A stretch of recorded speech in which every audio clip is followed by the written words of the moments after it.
एक बार की बात है। एक बहुत ही सुंदर गांव था जो नदी किनारे बसा हुआ था। चारों तरफ हरियाली ही हरियाली थी। उसी गांव में एक छोटा सा परिवार रहता था जिसमें एक माँ, उनके दो बेटे अपनी अपनी पत्नियों के साथ खुशी खुशी रहते थे। दोनों बहू आए दिन किसी न किसी बात पर झगड़ा करती थीं। सास इस बात से बहुत परेशान रहती थी।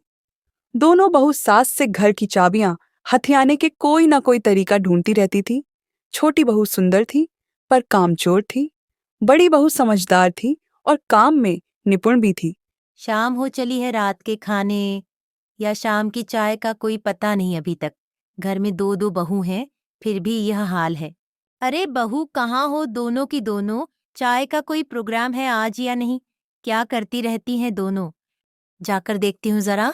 अरे बहू, आज चाय नहीं मिली शाम की, और रात के खाने की भी कोई तैयारी नहीं हो रही।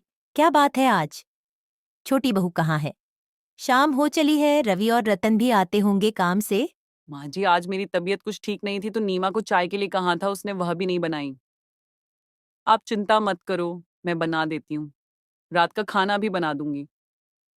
आप बैठ जाइए आराम से, मैं अभी आती हूँ चाय लेके। ये लीजिए माँ जी चाय, आपकी मनपसंद कड़क ज्यादा पत्ती वाली। खाना भी बना लेती हूँ, आप फिक्र मत करिए। अरे बहू, तुम्हें क्या हुआ? इस समय क्यों सो रही हो? बड़ी बहू अकेली सारा काम कर रही है, उसकी तबीयत भी खराब है। जाओ उसकी मदद करो खाना पकाने में। माँ जी, मेरी तबीयत कुछ ठीक नहीं है इसलिए सो रही हूँ। मैं खड़ी भी नहीं हो सकूंगी। वैसे भी दीदी खाना अच्छा बनाती हैं, वही बना लें। मुझे ज्यादा कुछ बनाना भी नहीं आता। ऐसे कैसे चलेगा बहू? तुम्हें सीखना चाहिए। हम सब इस घर में काम करते हैं, तुम खाना बनाती रहोगी तभी सीख पाओगी। ये तो ठीक नहीं हो रहा, इनके झगड़े तो बढ़ते जा रहे हैं। कुछ करना पड़ेगा। इस घर में सारा काम मुझे ही करना पड़ता है, नीमा कुछ नहीं करती। आज तबीयत खराब है, फिर भी सारा काम मेरी ही जिम्मेदारी है। मैं थक चुकी हूँ। माँ जी, सबसे पहले आप खाना खा लो, फिर आपको दवाई भी खानी होती है और एसिडिटी भी होने लगती है। जब ये दोनों काम से आएंगे तो इनको भी खिला दूंगी। नीमा अभी सो रही है, शायद रवि के साथ खाए खाना। तुम भी खा लो खाना।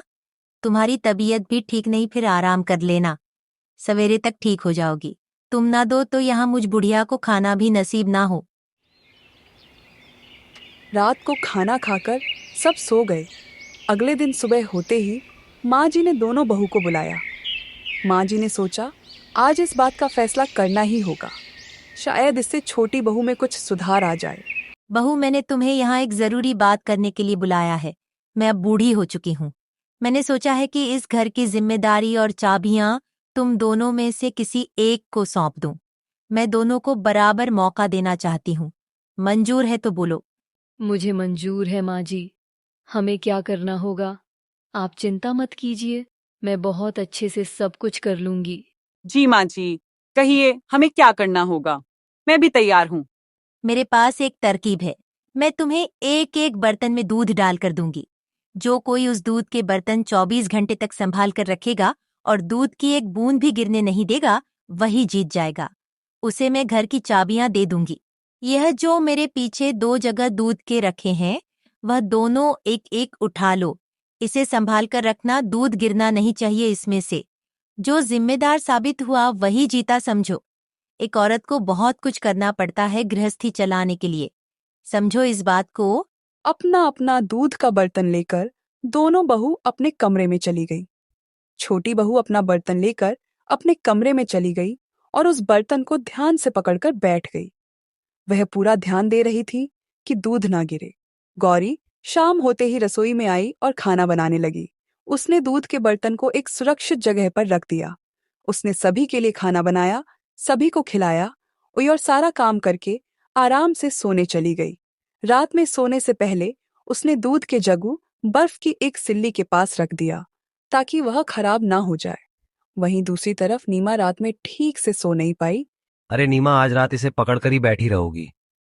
चलो सो जाओ अब, कितनी रात हो गई है। नहीं गिरेगा दूध भाई, तुम ही जीत जाओगी। और नहीं भी जीत पाई तो क्या फर्क पड़ता है। क्या बात कर रहे हो रवि? मुझे हर हाल में जीतना है। घर की मालकिन तो मैं ही बनकर रहूंगी। दीदी इस लायक कहाँ? अगली सुबह होने को सबसे उतावली थी छोटी बहू नीमा। उसे पूरा यकीन था वही जीतेगी। उसने रात भर दूध के बर्तन का इतना ध्यान रखा कि उसमें से एक बूंद भी नहीं गिरी। वह बहुत खुश थी। वहीं दूसरी तरफ कौरी सारे घर के काम खत्म कर रही थी। रवि और रतन काम पर निकल चुके हैं। कौरी ने उन्हें नाश्ता भी करा दिया था।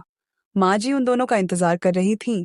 अरे वाह, दोनों ही बर्तन में दूध बराबर है, मतलब किसी में से भी नहीं गिरा। तुम दोनों ने बहुत बढ़िया काम किया है। पर मुझे यह जानना है कि तुम दोनों ने कैसे अपने अपने बर्तन का ख्याल रखा। पहले तुम बोलो, छोटी बहू। माँ जी, मैंने बहुत मेहनत की है। सारी रात दूध के बर्तन को हाथ से पकड़कर बैठी रही, सोई भी नहीं। बहुत नींद आ रही है, पर मैंने एक बूंद भी गिरने नहीं दी। आपने जैसा कहा था बिल्कुल वही किया। अब मैं सो जाऊंगी। मुझे यकीन है मैं ही जीतने वाली हूँ। अब तुम बोलो, बड़ी बहू। माँ जी, मैंने अपने बर्तन को संभाल कर कोने में रख दिया और फिर काम करती रही। सबका खाना बनाया, सबको खिलाया, बर्तन धोए, सफाई की और थोड़ी नॉवेल पढ़ी और आराम से सो गई। सुबह के भी सारे काम किए और अब यहाँ हूँ। काम ना करती तो फिर कौन करता, इसलिए मैंने दोनों ही चीजें साथ में की। घर की जिम्मेदारी तो नहीं छोड़ सकती थी, मुझे माफ कर दीजिए। वाह बहू, तुमने दिखा दिया। तुम सुंदर ही नहीं, बहुत समझदार हो।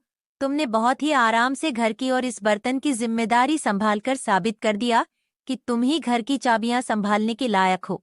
यकीनन यह जिम्मेदारी अब मैं तुम्हें ही सौंप दूंगी। तुम सब संभालने की समझदारी रखती हो। तुमने आज मेरी सारी चिंता मिटा दी। उस दिन के बाद नीमा को भी अपनी गलती समझ आ गई। वह घर के काम में पूरा हाथ बटाने लगी। काफी समझदार हो गई वह भी, और पूरा परिवार खुशी खुशी रहने लगा।